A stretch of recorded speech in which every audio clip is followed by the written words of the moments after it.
वामन द्वारा बलि के यज्ञ की प्रशंसा।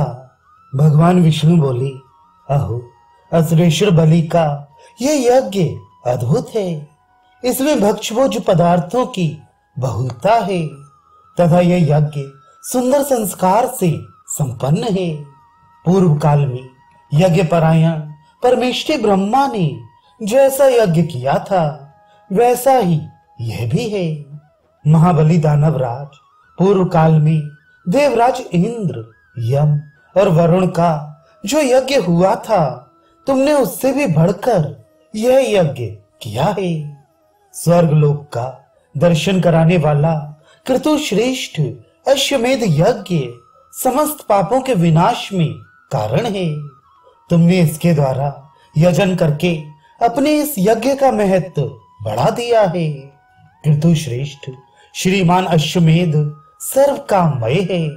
यह ब्रह्मवादियों को भी मान्य है, ऐसा श्रुति का कथन है। विश्व का कारणभूत यह उत्तम यज्ञ परम पवित्र है।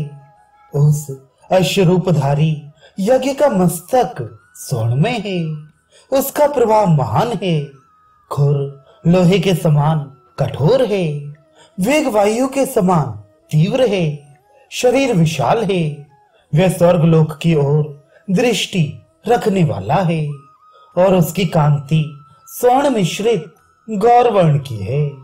उस अश्वमेधी यज्ञ का आश्रय लेकर यज्ञ करने के पश्चात मनुष्य पाप से पार हो जाते हैं।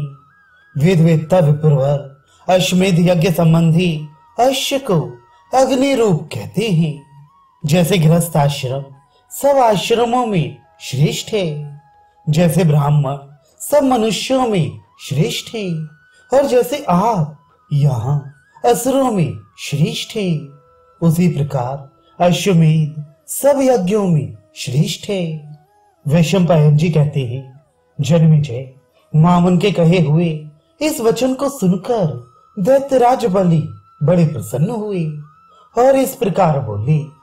बलि ने कहा, विप्रवर, आप किसके पुत्र हैं और क्या चाहते हैं? मैं आपको मुंह मांगी वस्तु देता हूँ। आपका भला हो, कोई वर मांगिए और अपना अभीष्ट मनोरथ प्राप्त कीजिए। वामन बोले, धनुनंदन, मैं ना तो राज्य चाहता हूँ, न वाहन, न रत्न की इच्छा रखता हूँ, न स्त्रियों की। यदि आप प्रसन्न हैं और यदि आपका मन धर्म में लगता है तो मुझे गुरु के लिए अग्निशाला बनवाने के निमित्त 3 पग भूमि दे दीजिए। यही मेरे लिए सर्वोत्तम वर है। वामन जी की यह बात सुनकर दैत्यराज बलि बोले। बलि ने कहा, वक्ताओं में श्रेष्ठ विप्रवर, 3 पग भूमि से आपका क्या होगा? लाखों करोड़ों पग भूमि मांग लीजिए। ये देखकर शुक्राचार्य ने कहा, महाबाहो, महान असुर, तुम इन्हें कुछ ना दो। तुम्हें पता नहीं कि ये कौन है? ये देव शिरोमणि भगवान विष्णु हैं, जो माया से अपने स्वरूप को छिपा कर आई हैं। अनेक रूप धारण करने वाले भगवान विष्णु इंद्र का प्रिय और हित करने की इच्छा से वामन रूप धारण करके तुम्हें ठगने के लिए यहाँ आए हैं।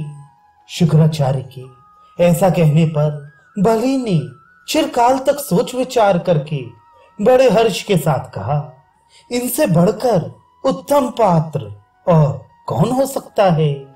ऐसा कहकर बलि ने वेग पूर्वक हाथ में सोने की झाड़ी उठा ली। बलि ने कहा, विप्रवर, पूर्वाभिमुख होकर खड़े हो जाइए। वामन बोले, खड़ा हूं। बलि बोले, कमल नयन लीजिए। वामन बोले, दीजिए।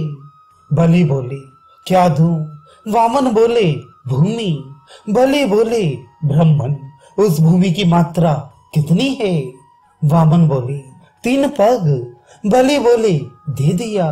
वामन बोले, संकल्प कर जल गिराइए, जिससे मेरे गुरु की मांग व्यर्थ ना हो जाए। शुक्राचार्य बोले, अजी, ये दान नहीं देना चाहिए। बलि बोले, क्यों? शुक्र बोले, दैत्य, मैंने निश्चय ही इन्हें पहचान लिया है। बलि बोली, कौन है ये? शुक्र बोली, अहो ये विष्णु है।